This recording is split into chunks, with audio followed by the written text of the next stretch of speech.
What's going on, YouTube? I am in Neosho, um, Missouri on I-49 south of Joplin, Missouri. And I am... Home. Messaging. Hold on, I'm on 70 miles I drove today. You have 2 hours and 52 minutes of remaining drive time. I've drove 466 miles today. I only have 78 more miles. And the place that I'm going to, they got overnight parking though, but there's nothing to, there's no restaurants, there's no restrooms, and nothing like this. So I don't want to sit out in front of the empty parking lot for like 14 hours and nothing like that till tomorrow morning. And I'm only like an hour and 15 minutes away, so, and after that I'm just going to drive another 100 miles to Fort Smith to pick up a load going home for the weekend.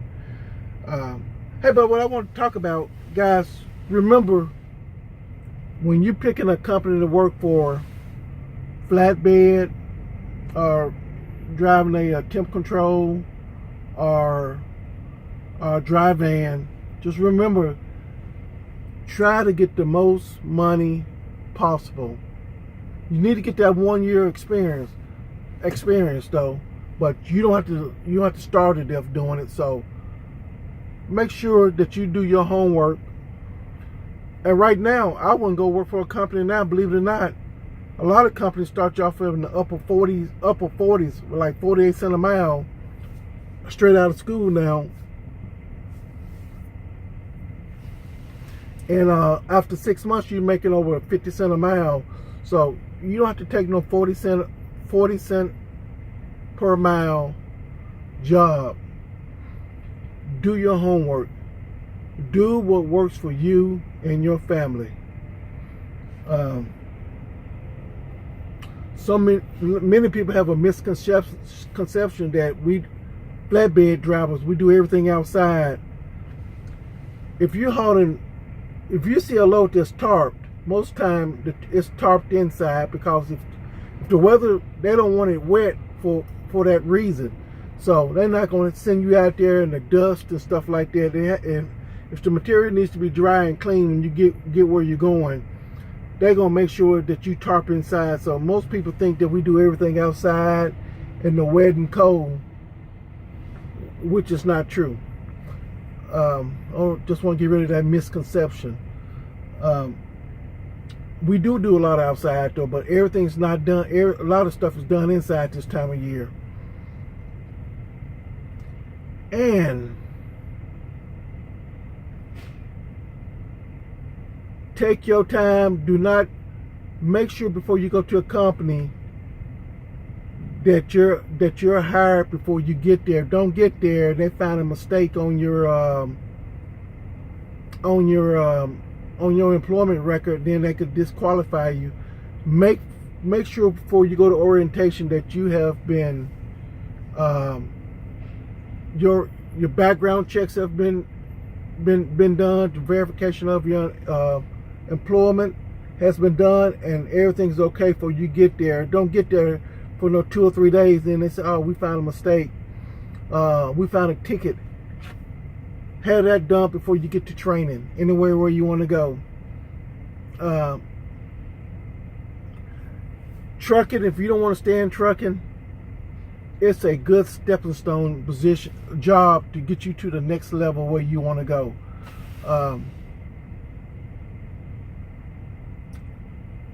But just don't jump for any job. If you need to come home every weekend, or I go home every weekend. I have to go home every weekend. And plus, I don't want to stay on the road. After a week on the road, 4 or 5 days on the road, I'm ready to go home.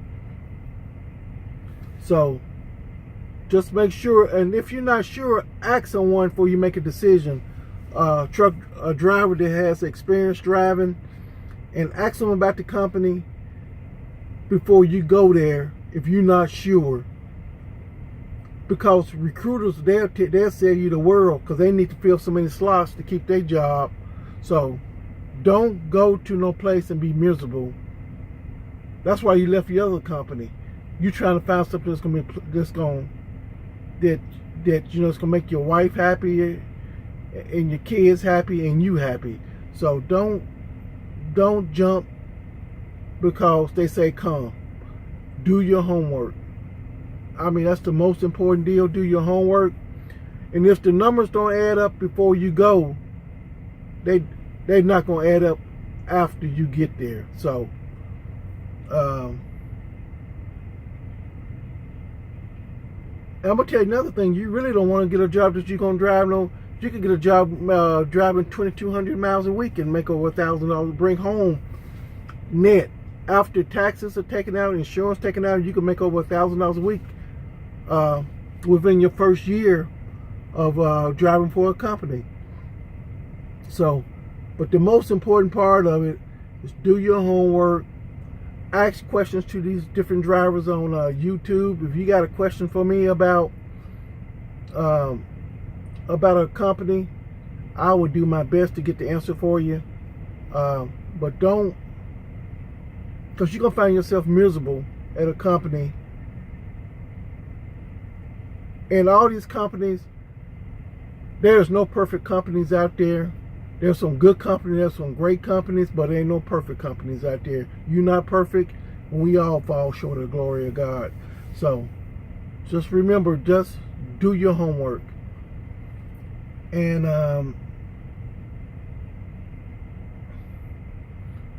well, I'll be back home in Arkansas, just probably Friday afternoon, about no later than 1 o'clock tomorrow. I'll be home for the weekend. And I just hope all that snow coming through this weekend that it'll be passed through, and that they'll do a good job clearing the roads off when I hit it back up north next week. Anyway, I'm a regional driver, and I make a decent living at Maverick Transportation, the flatbed division. Like I said, it's a good company to work for. If you're thinking about coming to Maverick, you have any questions, just let me know, and please put my name down as a I would love to get the $1,000 bonus, and plus if you have experience, you're gonna get $2,000 to $3,000 bonus. I think reefers pay. I think if you drive a reefer temp control, I think you get up to $5,000 if you're coming over to Maverick. But please put my name down, because that could $1,000 could help anybody out.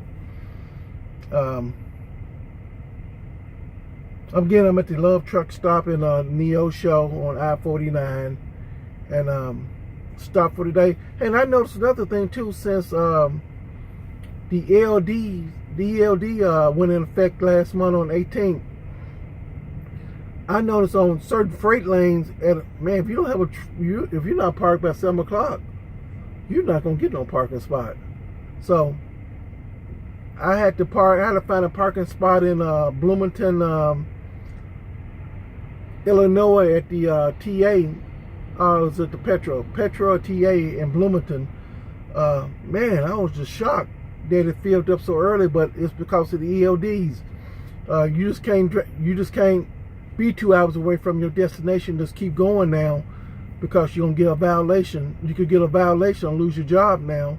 So, hey, too, the first fine that you get for an ELD violation, if you get caught, if I'm not mistaken, it is $2,100. If you drive and have an accident or tear up something, the fine is your first ticket is $2,100. That's a lot of money. So, hey, just make sure you do your electronic logs right, and they checking them. And nobody wants to pay no $2,100 for a ELD violation. So, hey, I'm parked, and I will talk to y'all guys later on. Appreciate watching the channels. Hit the like button, and keep subscribing. Thank you, subscribers. And I'll talk to you guys later on tonight.